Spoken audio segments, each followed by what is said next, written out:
Hey friends, Carm here, and welcome to the Town Hall Academy, episode 140. Hey, how many job interviews have you done as the interviewer? How many of those have sparked a great hire? Well, we're here to talk about that.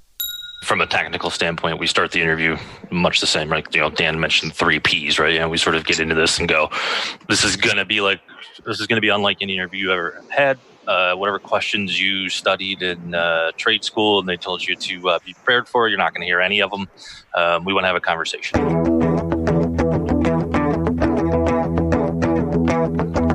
Welcome, automotive aftermarketers, to a Remarkable Results Radio Town Hall Academy.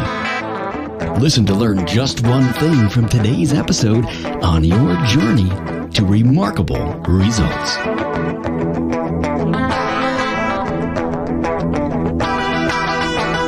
Hey friends, Carm Capriato, the Automotive Aftermarket Podcast guy, and so glad to welcome you to Academy episode 140. And I want to thank my sponsor, Jasper Engines, for keeping the lights on for this very powerful asset to the aftermarket. You know, when your customer starts to talk about new vehicles, and of course, they do look and smell nice, but they come with seemingly endless monthly payments, higher license fees, and even higher insurance premiums. Now, there's a better solution to solve their safe and reliable transportation needs: remanufactured components from Jasper. Now, that means a new lease on life for your customer's trusted old friend. Go to jasperengines.com for more information. Hey, do you know I'm on a crusade to get more aftermarket professionals turned on to this podcast, Treasure of Wisdom? Now, at a recent industry event, I heard from people that expressed their appreciation for the powerful content library. Now, it's helped them open their views and perspectives by hearing their industry peers who share their select area of wisdom. So, do me a favor. Share this episode. I'm confident that your friend will appreciate it. So if you see one of my social posts, share it in your network. Now, if you're an email subscriber, then forward to a colleague in your network. I'm all about rising tides, so all ships rise, but it only happens when you help with the heavy lifting. Hey, now welcome Kirk Richardson, South Street Auto Care, Rochester, Michigan. Jim Hayes, General Manager at Pacific Motor Service in Monterey, California. And Dan Taylor, Coach at Transformers Institute. Hey, this episode is packed with human resource wisdom, and these guys know their stuff. And we get into interviewing tactics, form, and format that will help you build your bench and make a quality cultural hire that fits into your business like a glove. Hey everybody, it's 12 noon East Coast time. Carm Capriato, Town Hall Academy, the original all-encompassing automotive aftermarket panel discussion as we take a single subject each and every week and we tear it apart with our great automotive aftermarket panel. Interview tactics for a cultural fit. Long overdue out of 140 different episodes that we've not tackled this yet, but I'm glad we are today, and I will tell you, I think it could really help change lives in our industry. And this fact, I mean lives of owners that struggle so much in trying to make a quality hire. You know, too many times we hire for aptitude instead of for attitude. Now, you've heard that over on the podcast over the 600 plus episodes we've done. And it's important to really get a good handle on it. You know, it's time to turn the tables and get ourselves a good hire fit that integrates into your culture. Now, so we're looking for a cultural fit. So my question is how's your culture? Now, we've done other episodes on that, and we're not here to help you create your culture. But if you've got the right culture and you're not doing the interviews right, this is what we're here to talk about. So, Kirk, I want to go to you first. Basically, you are a strong believer is that the first interview, there should be multiple interviews, and you've got a great strategy on that, but the first interview should be all about finding a cultural fit. Is that true? 100% of our first interviews, doesn't matter what position we're interviewing for, is the same set of questions, and they're all culturally based questions around behaviors we want to see within our company, and that align with our culture. And we just went through we have 5 core values, and we went through those 5 core values and sat down and created. We probably created something in the neighborhood of 50 questions that are, related to our 5 values. And we worked through as many of those questions as we can in an interview. And, that's where we start always. And if you can't get past that part, but skill means nothing to us.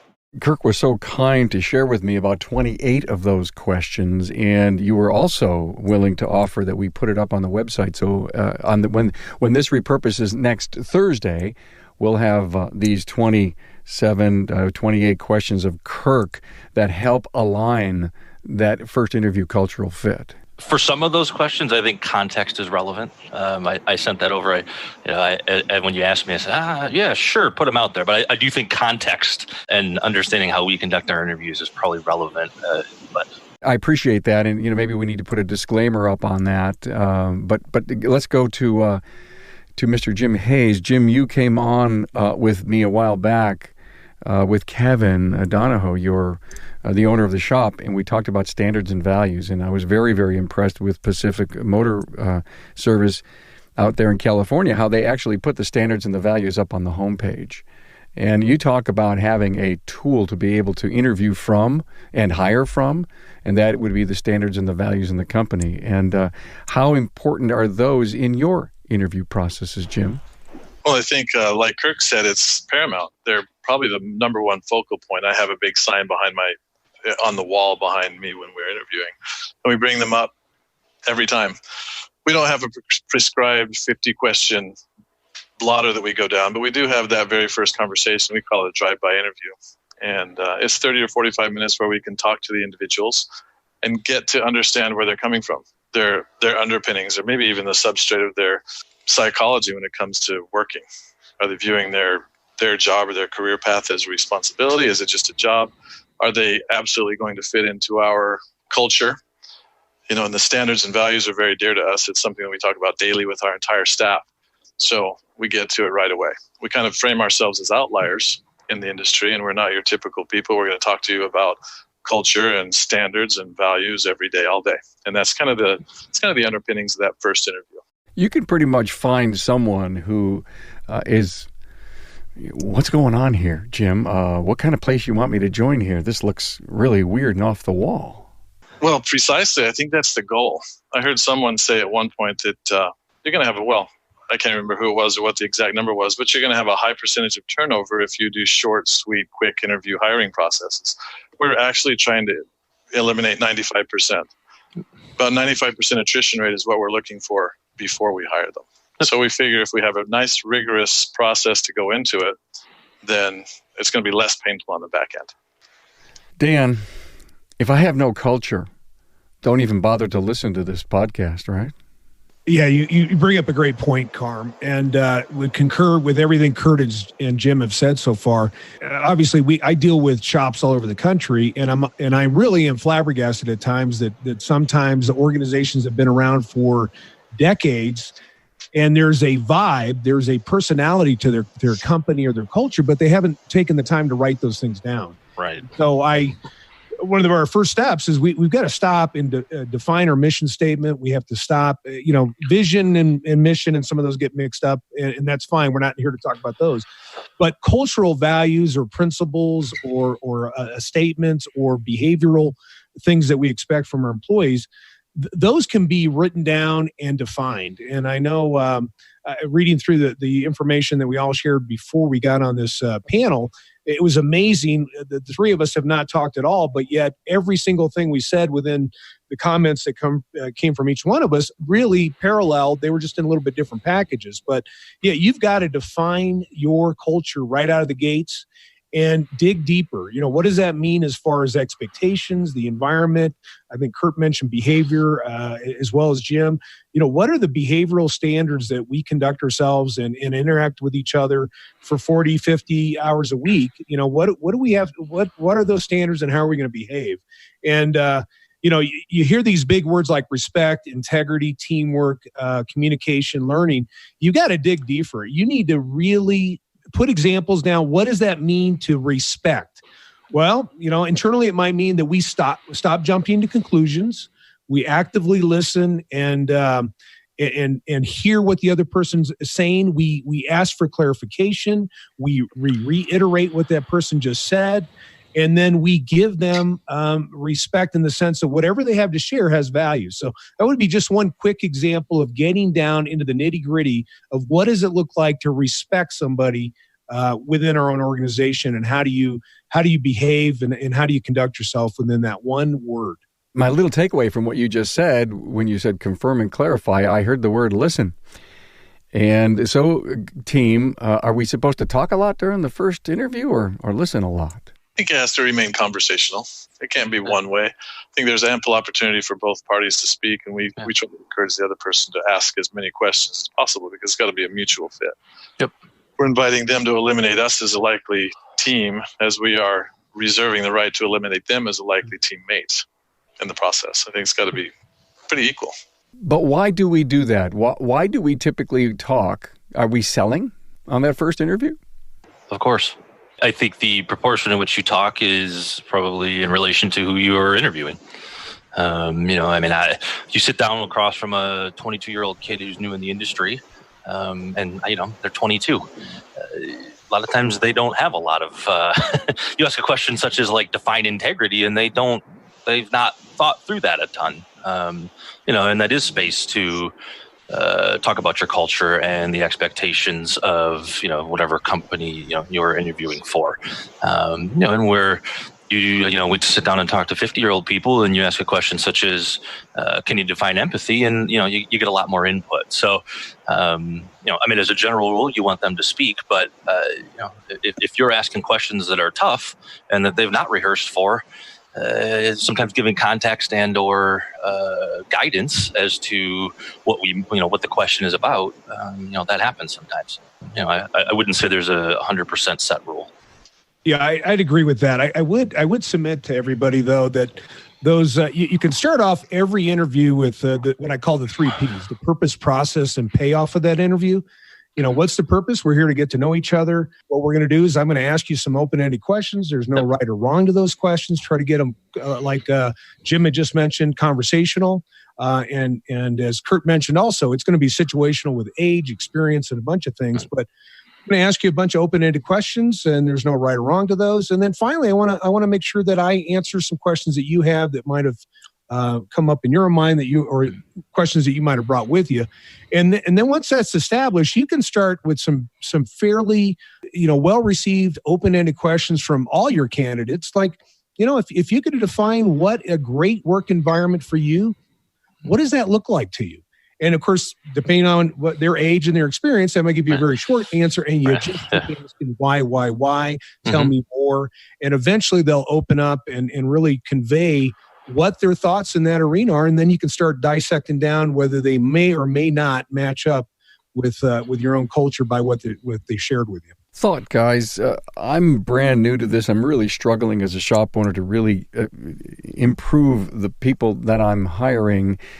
I'm not quite sure I've got this culture thing down right, but I've got 2 fabulous technicians, and we really gel together as a unit, me and my other team. What just hit me as I was listening to you is that, would you recommend that I sat down and I really said, here's what I like about Jim, and here's what I like about Bob, and here's what I like about Sally, and write all that down and help me formulate what that ideal, say, next person would be based on the tendencies, the personalities, the traits of my current team? I think there's that. I think you have to be very intentional, and hopefully most people, by the time they own a shop, have put enough thought into what their core idiosyncrasies are.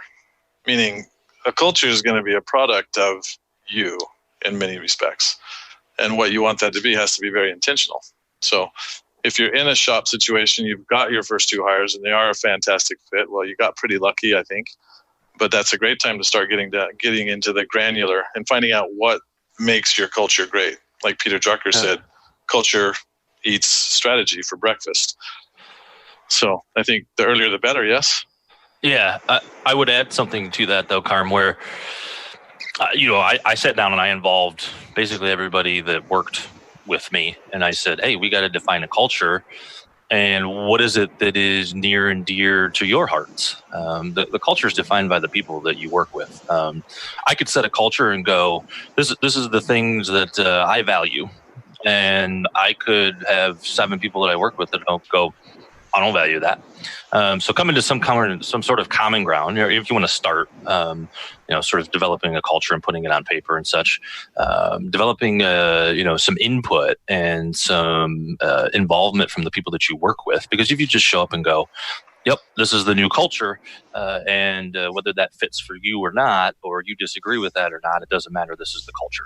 Organically, a lot of it just takes place. Go in and do SWOT analysis. I interview the majority of the employees, if not all of them. And give you an example, just a couple months ago, we were at an organization that had 3 shops, going to their 4th shop, and they didn't actually have these things written down. They had a wonderful culture, and you could sense certain things when you talk to folks. So I started asking them, how would you define this culture? What does it feel like when you come to work? What's the atmosphere? What's the interaction with your colleagues? And I started just turning up words, and I kept track of all these things, put them on a spreadsheet. I said, guys, here's the deal. You have, I've interviewed 35 of your folks the last couple of days, and here are some common themes that keep coming up. And one of them was teamwork. And then I said, your job is to go back and help define what teamwork looks like to you guys. And I think they ended up coming up, with you're not selfish. You're cheerful to help the guy next to you. The team goals are more important than the individual. We endorse friendships outside of work. And we pitch in and take care of each other and our clients when somebody's down.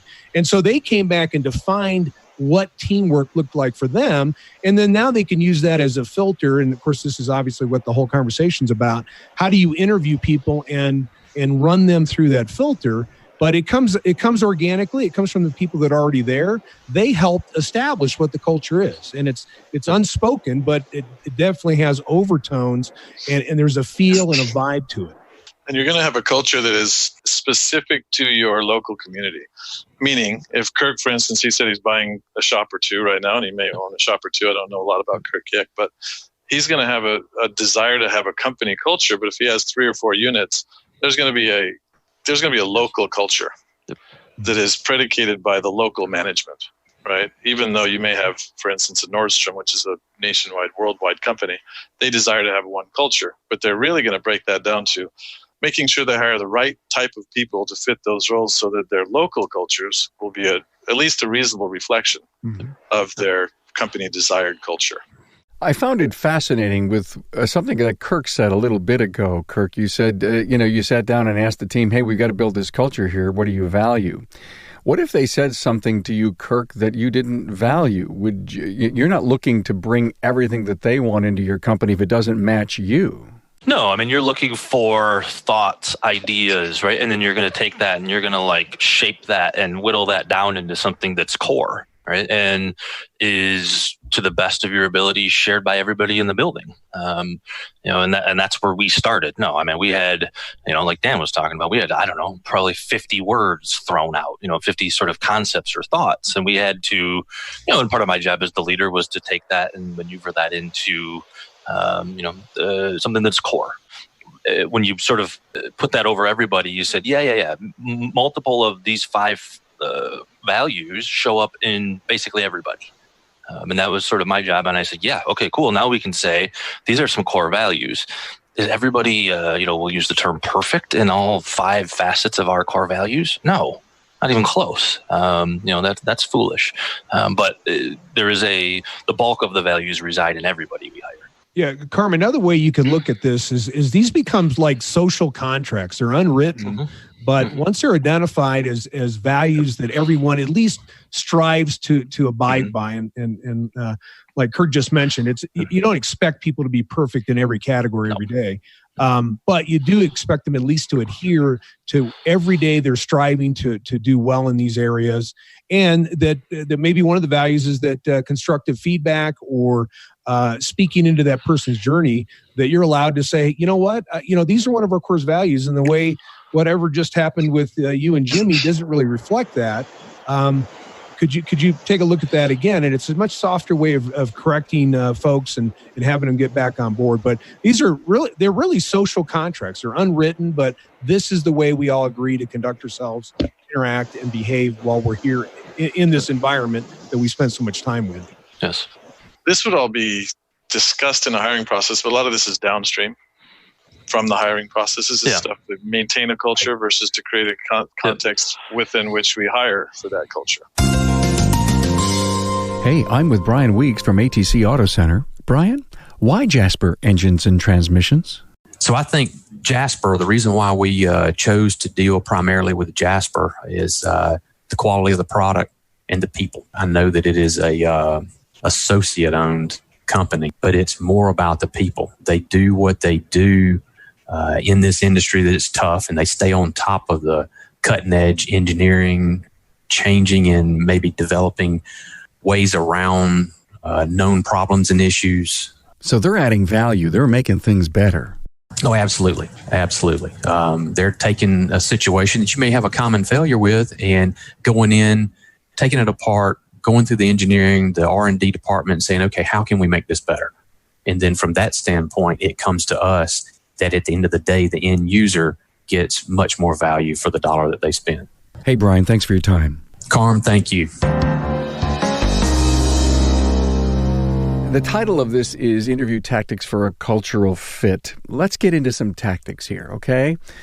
Share with us what, how you would start out an interview, a brand new, fresh interview, first time in, and let's just have some open dialogue, some fun discussing the process. And if a couple of great questions come up, because you've all submitted me that, some questions, let's toss the audience a couple of, freebies here and bring some of your question ideas to the plate. Who wants to start? Who wants to start out? What would we do on this first interview? And oh, by the way, I do know that many of you would love to have a spouse dinner and go to a deeper level and maybe interview 2 or 3. But let's talk about how we start. I think basically we cover it just as we even use the words. This is a drive-by interview. We're not hiring anyone here. We're basically we're having a conversation to see if there's a fit, to see if there's a personality fit, at least a foundational technical fit, and then above all, is there a social fit? Is this going to be a place where you can succeed? Yeah, I mean, from a technical standpoint, we start the interview much the same, right? Dan mentioned 3 Ps, right? We sort of get into this and go, this is going to be unlike any interview you ever had. Whatever questions you studied in trade school and they told you to be prepared for, you're not going to hear any of them. We want to have a conversation. And the more you ask questions, the more you participate in this, the better this goes for both parties, because we're looking for a fit. And we've had people leave our interviews. We've had people go in our interviews. This is the strangest thing that's ever happened. I don't think I want to work here. And we go, cool. We don't want you to work here. And that's where we start. And we've had 5-hour initial interviews, no joke. And I'm sort of in a position to do that, I guess. But people want to talk. The more they'll talk, the more I'll listen. Especially when they get comfortable and they're willing to talk for 5 hours, you learn an immense amount about that person. And I want to know, my job is to make sure I bring somebody into our company that everybody else wants to spend 45, 50 hours a week with. Sure. It's part of our goal to create that circle of trust and them to understand that it's our purview to protect the people that are already in that circle. Yes, absolutely. Absolutely. I say those exact words. I mean, I don't use circle, but I say things like, yeah, that's my job. It's my job to make sure I don't bring somebody in here that our people don't want to be around. Hey, Dan, before you chime in, Kirk, that 5-hour interview, did you hire that person? Oh, I don't know. I've done multiple 4+ hour interviews. So I could tell you I've done a 4-hour interview for sure, and I didn't hire somebody. We went and got some lunch and hung out, and it wasn't the right fit. I really liked the guy. It was as good for you as it was for them. I mean, you had a learning moment there, yeah? Yeah. So literally, I mean, at the end, I looked at the guy and said, I just don't think you're a fit for what we need. He was an experienced technician, and he moved up here from Florida, and he was I probably shouldn't say that. He'll know who he is now, but super nice guy. And he said, hey, man, can we hang out? I don't have any friends in Florida. I don't have any friends in Michigan. How far did you go before you already knew that this wasn't going to be a fit? Was it 3 hours and a half, or was it 30 minutes?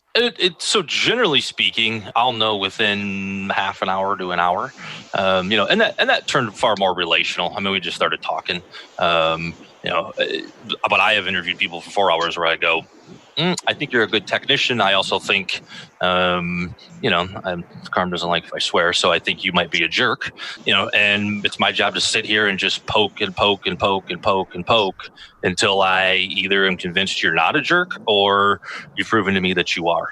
So that one was far more relational, but yeah, I've sat in the room because, everybody's, it's a honeymoon period. Everybody's, going to give you their best answers to make themselves look the best they can. And I sit in the room and I go, my job is to figure out all the reasons I don't want to hire you. sort of how I approach it, which is just, from a tactical standpoint, it's just question on question, right? I ask a question, they give an answer. I'm going to ask another question about their answer. They give me a question, I'm going to ask another question.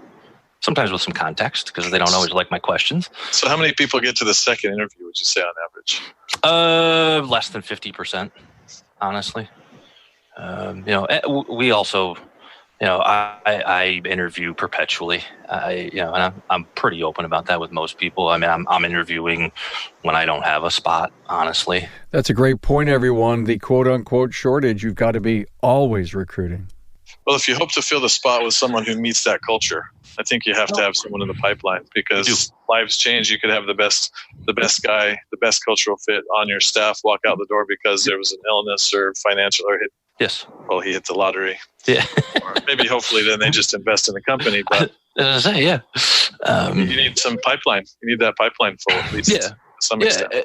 And that's another cultural facet that in an interview that I'll talk up. I go, we're not necessarily hiring right this second. Things happen, and I mean, here's the deal: if I become enamored with somebody, I think they're a wonderful cultural fit, or they're a wonderful cultural fit and a wonderful technical fit or skills fit.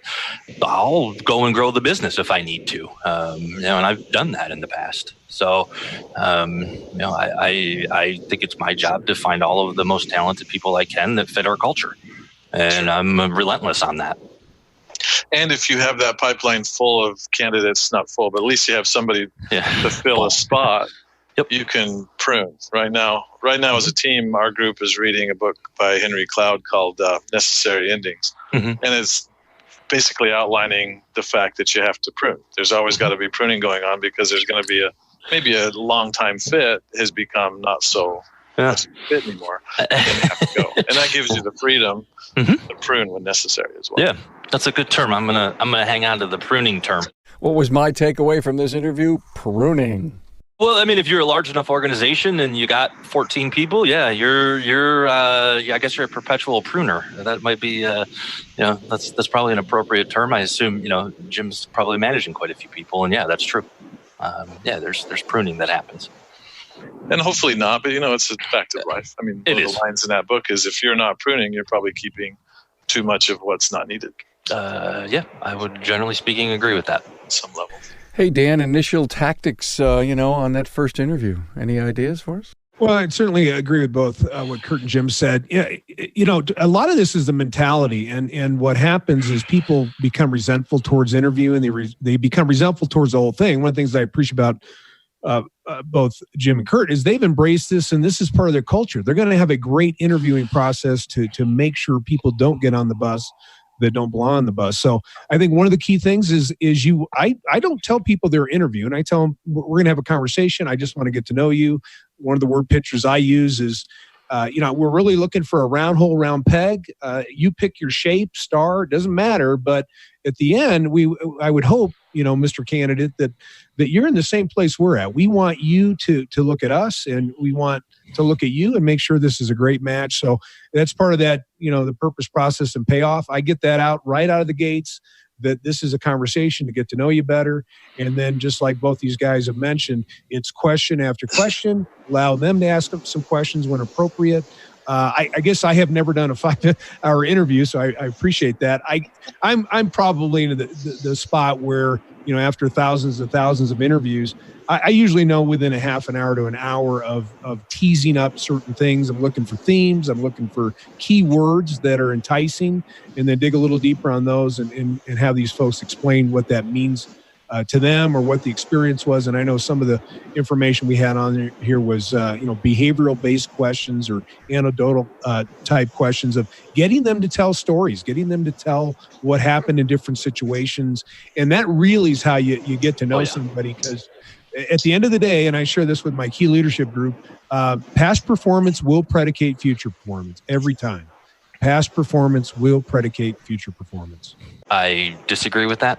Okay. In this industry, I've encountered technicians in interviews where I go, you've never had a chance, right? You basically have been victim of, poor shop management or poor shop ownership. Right.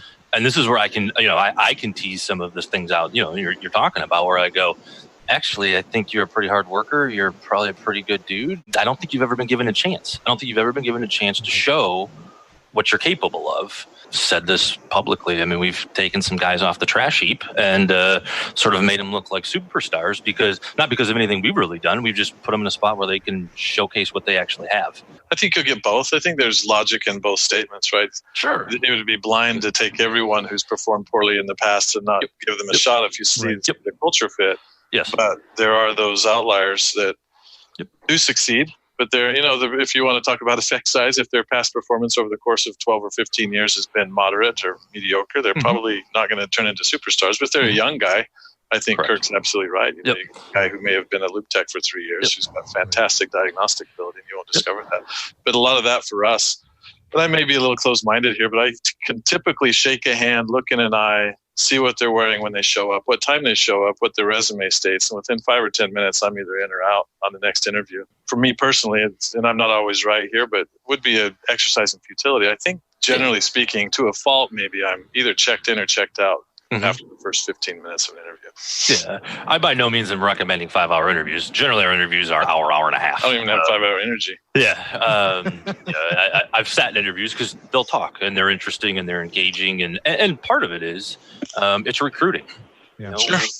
When you can sit in an interview for an hour and a half and that person gets to talk about themselves and tell stories and ask questions and learn things, there's a bond that's created that isn't there if we're asking the standard interview questions. Right. Can I elaborate a little bit on what Jim said about, and respectfully disagreeing with at least part of what I said? Yeah. I think what you've done is a great job of asking those questions deeper to find out what the personality traits of that person are, right? So if they were, and I've had interviews with technicians, a lot of them, that they've been in really bad scenarios. They were mistreated. I guess my thoughts are right, and is that they're running things through past filters, right? They're looking for similar things, and as long as you're stable in your own culture, your own environment, how you guys conduct yourselves, what you offer that person, you can have people recover, and you can have people rebirthed from past bad experiences. But it's really important to know, how much garbage are they going to bring with you, because you certainly don't want to contaminate what you already have going. So.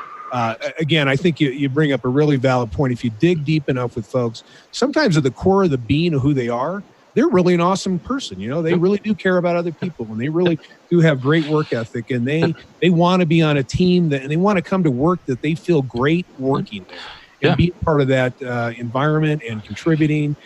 But you've got to dig through that stuff to get to that spot and make sure. And I had an interview just a couple weeks ago with a guy, 11 years at an absolutely toxic environment. And I asked him just a simple question. What if you'd been here that whole time? The guy almost broke down in tears and said, I can't imagine. I'd be a foreman. I might even be the manager of this store by now. So it was very, very enlightening to me to go, wow, this poor guy was in such a harmful environment for such a long period of time. And it's great that he's in a culture that really cares about him. He's going to prosper, and it's just wonderful to see that. So great point, Kurt, as far as digging deeper on some of that stuff, folks. And I think great performance prior is a wonderful indicator of future great performance. As I think about that, I think that's a wonderful thought. Yes, if you've been a top performer, you're likely to continue to be a top performer. The problem is I don't sit across from many top performers because top performers don't go looking for jobs because shops keep them. I know I don't let mine walk out the door. So I don't sit across from many. Well, there aren't very many top performers. That's hence the name top performer. That's right. I would love each of you to share the interviewing process. Interview 1, what would 2 be like if it goes into 3 and 4? Is there a spouse thing? Is there an offer time? If you could quickly cover that for our audience. Obviously, this will be a lifetime archive out there that people will listen to in the future. What are your best tactics when it comes to that? On the surface, what we're looking for really is that initial fit. And then I actually send them documents. One is to write their own personal mission statement of how working with us will accomplish their dreams. And then another one is a budget. Can they afford to live on what we make or what we're going to pay them, so that they can come into this thing knowing, I can survive and I want to be a part of that culture. And we also get to see how they write and how they think from an abstraction. standpoint. So I can take my time and dissect their mission statement. That maybe one sentence, maybe a whole page, some of them come back, and I can really dig deep into there on my own time. Then when they come in, the second interview is really discussing those topics. Then from there, we go into a personality assessment. I send them all a DISC assessment, if you all know what that is, and that gives me a snapshot of what their personality is. And there's not a right or wrong there, but it tells me where they might fit, or if they might fit, and what role they might fit in best, or how to deal with them in conflict, how to deal with them under pressure, et cetera, et cetera. So I start to build a nice understanding of what sort of person this is over the course of 2 or 3 weeks, and then I can start to formulate different questions, different ideas of how that's going to fit. And then we're very clear the whole way through of our culture, the expectations, the sort of standards we have and the values, the policies that we have, and then all the way through. And then at the end of our process, we do attempt to have a dinner with their spouse or their significant other, because that gives us a chance to see how their spouse deals with them. Sometimes they're crazy, so you want to keep them out of the building. Sometimes it gives the spouse an opportunity to say, hey, this my husband or my wife is saying A, but they're really not A, they're B, and it's not going to be a great fit. Yeah. So it gives that third party, because they're going to be part of that family. And we can give them an opportunity to disqualify their spouse. We can disqualify their spouse based on that interaction. And because, as you all know, being business owners, if you've got a crazy significant other on the other end, it's going to affect what happens at work. So that's kind of our final process. And if it gets down to that, they're probably 95% likely to get an offer. But there has been one situation or two that the spouse has actually brought up issues that have made it clear that it's not going to be a good long-term fit. So, and that takes 6 to 8 weeks for us. It's not a short party. It's a long process. And hopefully by having that long 6 to 8 week process, we can also weed out those that are just looking for a job and not for a good cultural fit. What I've discovered over almost 15 years of recruiting within this industry for different clients, some positions or roles you can make them jump through hurdles, and I mean hurdles in a good way. In that, what Jim was talking about and Kurt was talking about earlier about weeding people out.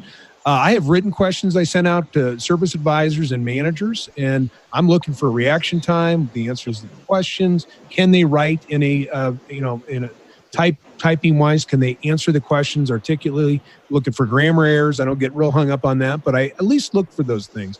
And then the next thing is I go through this process of just getting to know them. And then third, we end up usually having them do a face-to-face. We get a feel for them. I don't even want to know what they look like. I just want to know who they are first.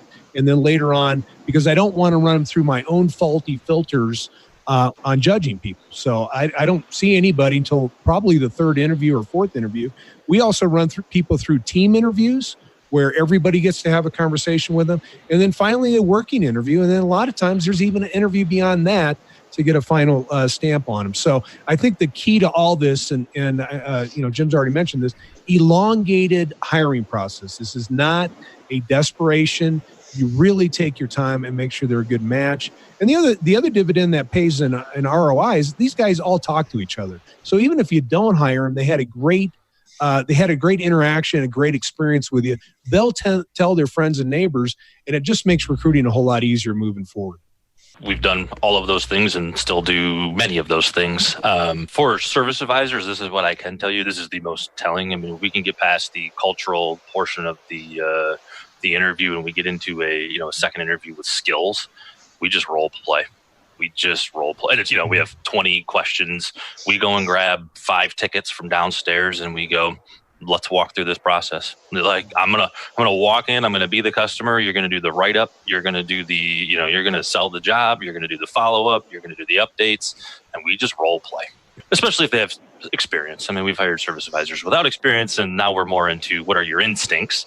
Mm-hmm. But for service advisors that have experience, you can check their skills. I mean, it's hard to check technician skills. If you guys have any wonderful insight on that, maybe that's a wonderful question. What questions do you ask to figure out if a guy can fix a car well and in a timely manner?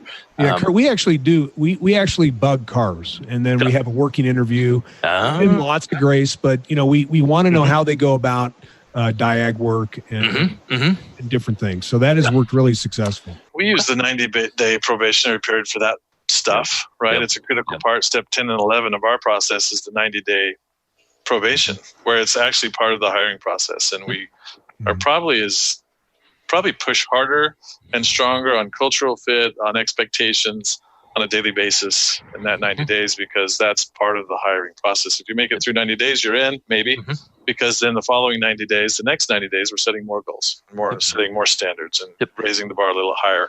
And that's how we go about what you're prescribing to that role play, right? We give them the 90 days to role play everything out, which is a good time to cut people loose. Any time between the first and 90th day is pretty easy. And that really gives us a good opportunity to see them under fire, so to speak. This was absolutely great. I learned a ton of stuff myself, and I've done a ton of interviews in my lifetime. Got a favorite interview question you could share? Why do you want to work here? Define the word empathy.